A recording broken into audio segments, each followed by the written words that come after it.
right? Yeah.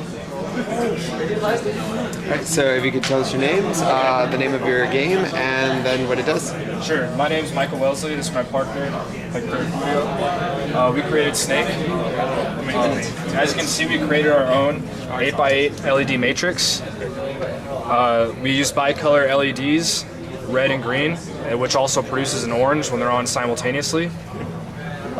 Currently, you'll notice a little defect. One of our greens burned out, which is why that one's not on. We use 3 different shift registers. One for controlling the green positive, one for controlling the red positive, and then one for controlling ground. We also use the keypad for input. We have a 7-seg for score, and we also have a speaker for sound. And hardware-wise, that's it. If you guys would like to see the game, I'll start the game. Reset it real quick. So we'll start right now. We have 2 different levels. I'll show you guys level 1 right now. You start out as 1 snake, and you eat the fruits. If you hit the edge, do you die? No, you'll just actually roll over, see? Okay. Yeah, It just pissed me off by the others thinking. this level is fairly easy. The only way you can die is if you run into yourself, which will happen once you eat a lot of fruit. How difficult was the algorithm for getting the snake longer?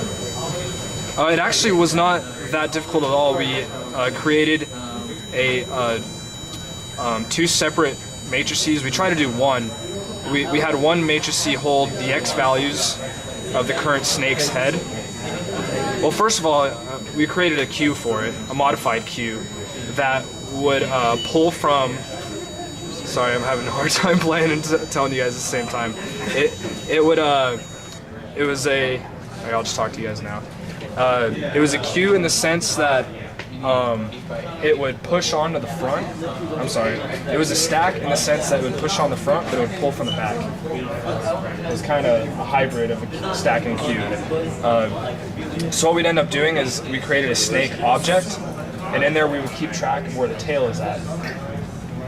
And the snake will only show between the head and the tail. So we start out with them both being 0, it only showing 1. Each time it eats a fruit, the tail grows by 1. And each time it moves, it shifts its position in the array.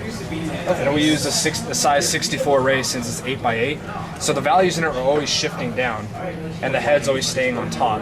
And we're only going to show between the head and the tail. And the tail changes as we eat fruit, so that's how we set it up. Oh yeah. If you guys like, I'll show you. Are there different levels? Yeah, I'll show you our 2nd level. Alright.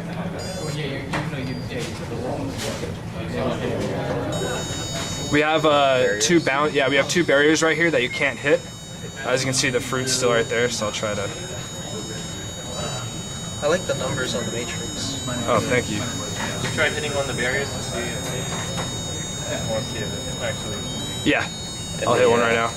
The fruit location And then is he leaves. random. Yes, the fruit location's random. We tried using rand for that, but we kept getting kind of pseudo-random numbers. It would always be the same output. Yeah, you need to seed it with a different number. Well, we tried seeding it too, and it would still give us the same. What we ended up doing, after that, we tried setting a counter and using a long integer, and we would just mod it by whatever the length was to get us a value within that. And we tried seeding it with that, but it would still give us pretty consistent values. So what we ended up doing. Volatile? What's that? Did you make it volatile? Yeah. And I don't know why, it kept the same pattern every time, no matter what. So what we ended up doing was just keeping another array and storing which spots a fruit has already been. And the next time it regenerates it, if it's in that spot, it keeps searching for a different value. Does the fruit actually spawn on the snake though? No, it won't.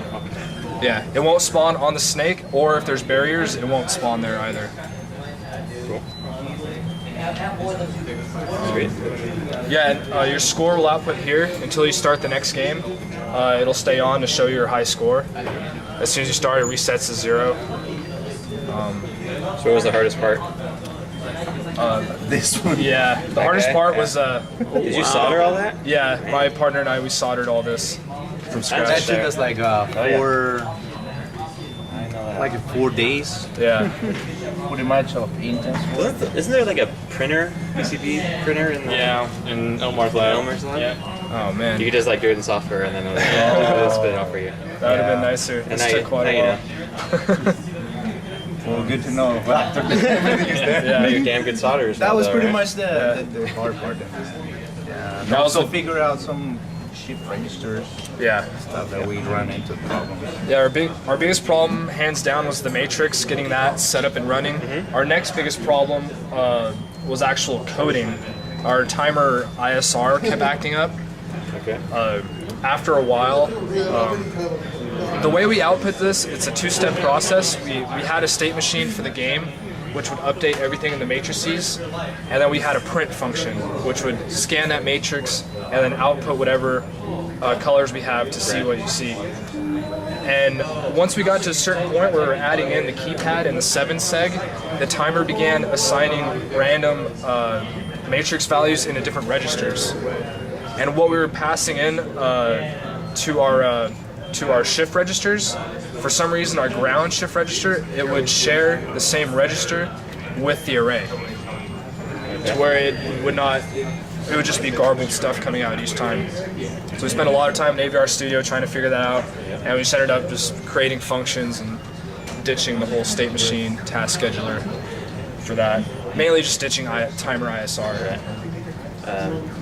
Maybe you just had too much stuff going on in the microcontroller and not could- fast enough. I was thinking about it, but I mean, we still have like 7 ports open for now, but I don't know if it's too big. But it works. So Yeah. it works now.